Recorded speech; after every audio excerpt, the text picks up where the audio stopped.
Hi, this is Sean with Cultivate You Counseling.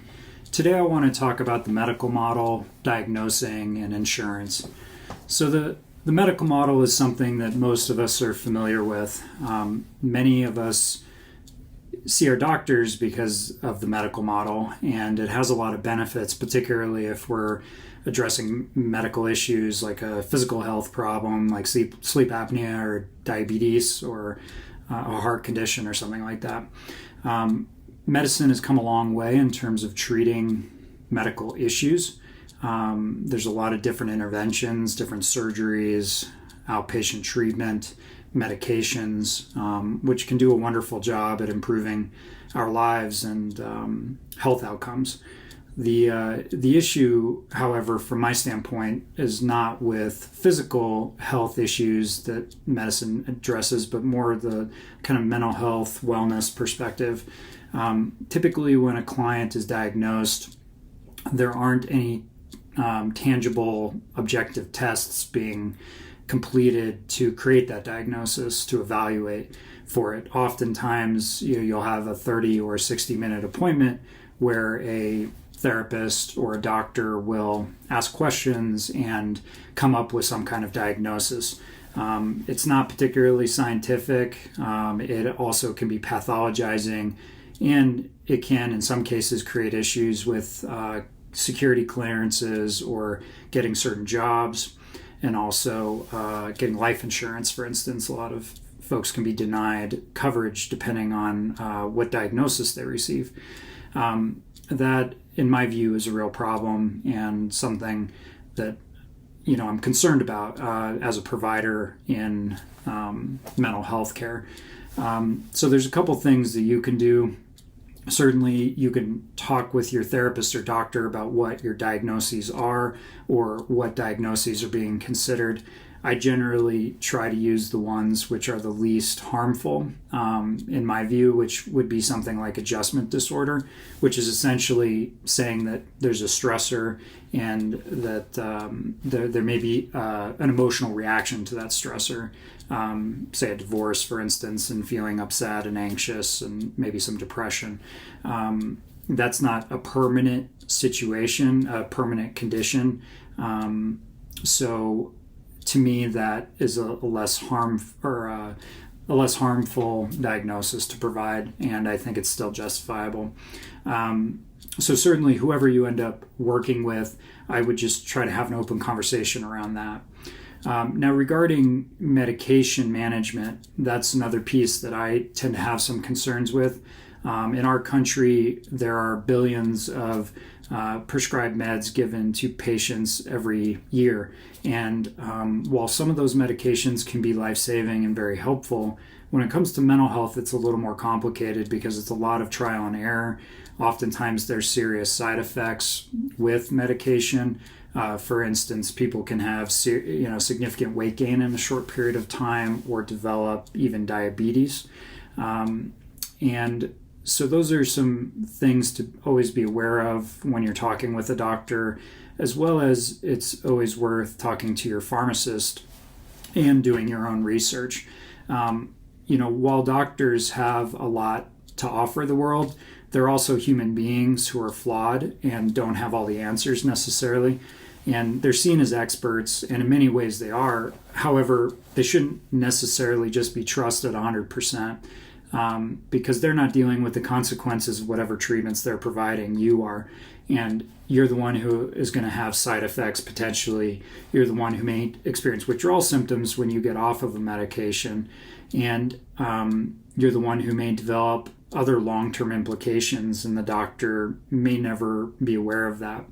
There aren't necessarily a lot of longitudinal studies on people who have been on maybe a mix of medications over the years. We really have no idea what's going to happen when you're put on medication. It's an experiment. You're kind of like a lab rat, and doctors don't want to put it that way, but that really is the truth, just because we also don't know that much about mental health conditions.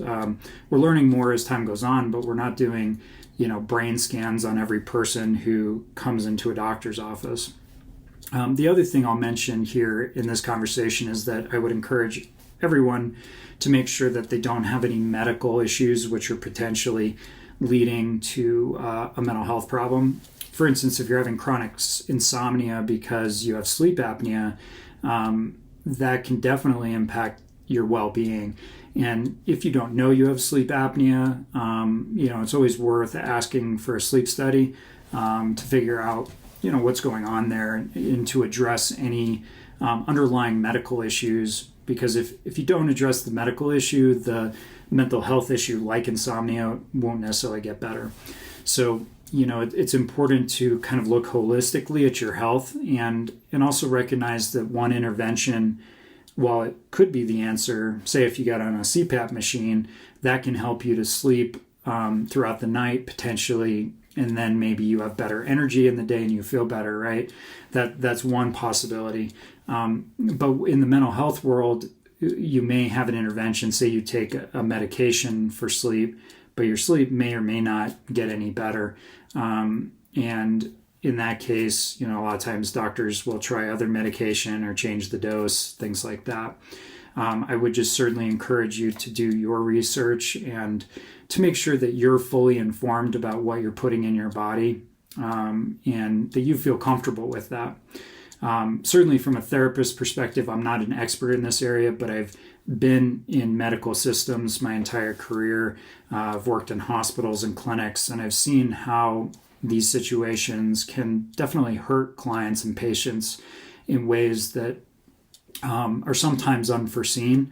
It's just unpredictable what's going to happen. And, medicine has come a long way.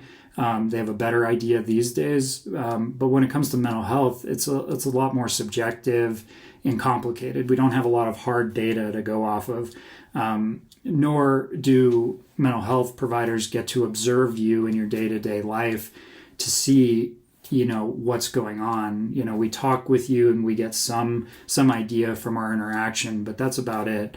And that's a limited data set. So it's not a lot of information. And, in the ideal world, we would know everything about a person before we diagnose the mental health condition. But in the medical model and with how insurance companies work is they force us to provide you a diagnosis in order to enroll you in services which you want. If we don't have a diagnosis, then we don't have justification for medical necessity. One thing you can always do, with most therapists is pay out of pocket. And so then you don't necessarily have to be diagnosed. Some people do find benefit from diagnosis because it does help make sense of their struggles. I do think, for instance, with ADHD and Autism Spectrum, which seem to have a neurological basis to them, that the struggles that those folks have experienced over the years, the diagnosis helps make sense. Or for post-traumatic stress disorder, another diagnosis which can help to normalize the experience and, say this is a reaction to stress and trauma.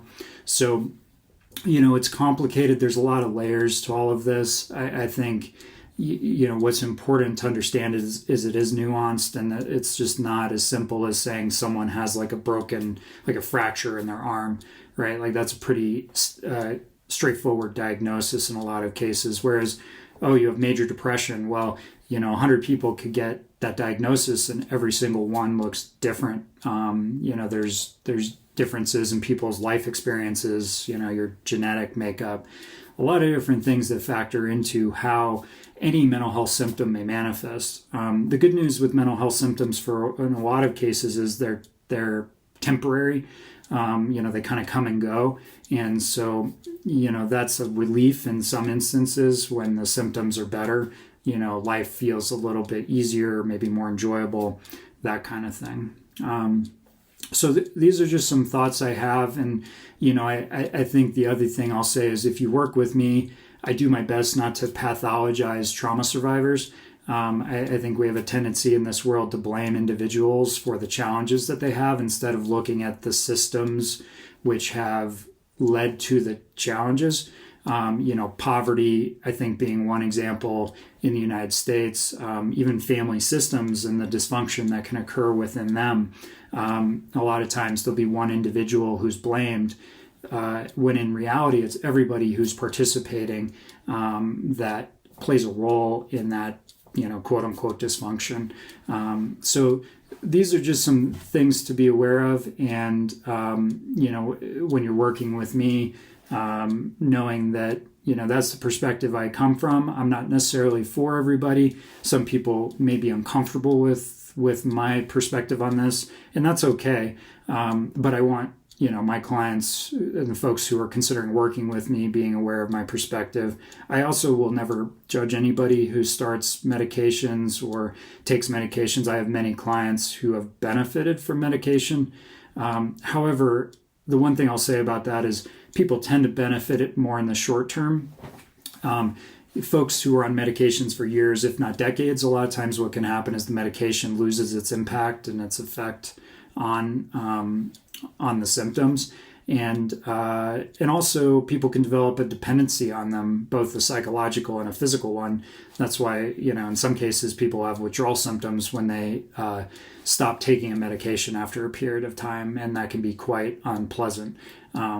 And in some cases dangerous, actually. So it's always good to consult with a doctor and look online to understand, if you're considering stopping a medication, like what will happen or what could happen.